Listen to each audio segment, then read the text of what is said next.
به طه، به یاسین، به معراج احمد، به قدر و به کوثر، به رضوان و طوبی، به وحی الهی، به قرآن جاری، به تورات موسی و انجیل عیسی.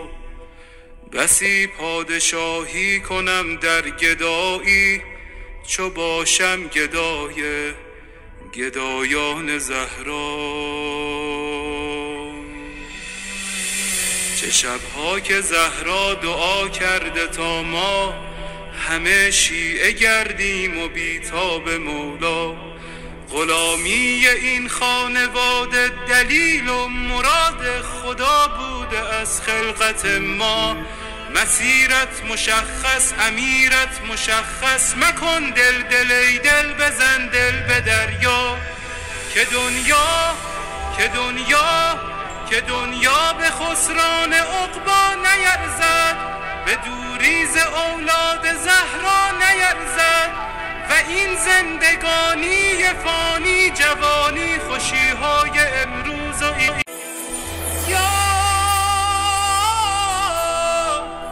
مهدی،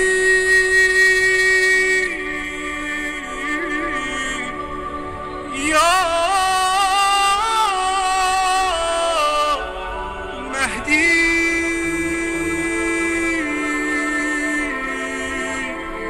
مددی.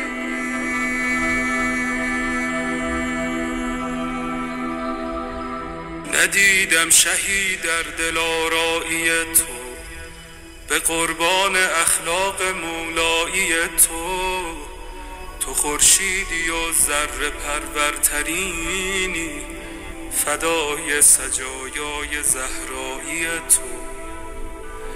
نداری به کویت ز من بینواتر، ندیدم کریمی به طاهایی تو.